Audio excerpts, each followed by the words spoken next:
Hello friends, आज हम पढ़ेंगे कुछ ऐसे महत्वपूर्ण प्रश्नों के बारे में जो कि कई तरह की परीक्षाओं के लिए काफ़ी महत्वपूर्ण है। तो शुरू करते हैं प्रश्न संख्या 1 से।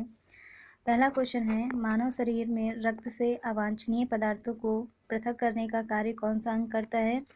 तो मानव शरीर में रक्त से अवांछनीय पदार्थों को पृथक करने का कार्य वृक्क करता है। नेक्स्ट क्वेश्चन की तरफ बढ़ते हैं। नेक्स्ट क्वेश्चन है, केंद्र सरकार का संवैधानिक प्रधान कौन होता है? केंद्र सरकार का संवैधानिक प्रधान राष्ट्रपति होता है। अगला प्रश्न है, 40 वर्ष पूरे हो जाने पर चर्चित अप्सरा क्या है? 40 वर्ष पूरे हो जाने पर चर्चित अप्सरा जो है वो एक न्यूक्लियर रिएक्टर है।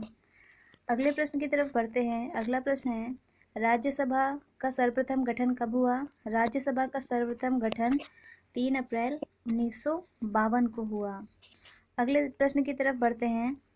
अगला प्रश्न है, डायनमो का क्या कार्य है? डायनमो का कार्य है यांत्रिक ऊर्जा से विद्युत ऊर्जा का उत्पादन। अगला प्रश्न है, भारतीय संविधान में संघ की कार्यपालिका शक्ति किसमें निहित है?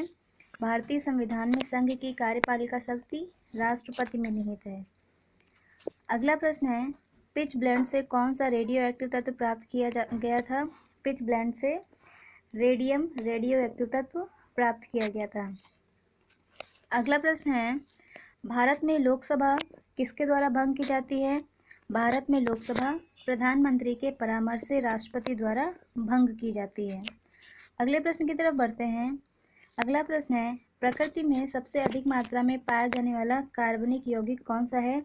तो प्रकृति में सबसे अधिक मात्रा में पाया जाने वाले कार्बनिक यौगिक सेल्यूलोज है। अगला प्रश्न है, संविधान सभा का गठन किसकी सिफारिश पर किया गया था? संविधान सभा का गठन कैबिनेट मिशन योजना की सिफारिश पर किया गया था। नेक्स्ट क्वेश्चन है, कॉफ़ी में क्या पाया जाता है? कॉफ़ी में कैफीन नामक प्यूरिन पाया जाता है। अगला प्रश्न है, शुद्ध जल का पीएच मान कितना होता है? शुद्ध जल का पीएच मान 7 होता है। अगला प्रश्न है, दूध का पीएच मान कितना होता है? दूध का पीएच मान 6.6 होता है। अगला प्रश्न है, आग बुझाने के लिए किसका प्रयोग किया जाता है? आग बुझाने के लिए कार्बन डाइऑक्साइड का प्रयोग किया जाता है। अगला प्रश्न है, मौलिक कर्तव्यों का उल्लेख संविधान के किस अनुच्छेद में किया गया है? मौलिक कर्तव्यों का उल्लेख संविधान के अनुच्छेद 51A में किया गया है। अगला प्रश्न है, राज्य के नीति निर्देशक सिद्धांतों का उद्देश्य किस प्रकार के राज्य की स्थापना करना है? तो राज्य के नीति निर्देशक सिद्धांतों का उद्देश्य लोक कल्याणकारी राज्य की स्थापना करना है। अगला प्रश्न है, राज्य के नीति निर्देशक सिद्धांतों को किस देश से लिया गया है? तो राज्य के नीति निर्देशक सिद्धांतों को आयरलैंड से लिया गया है।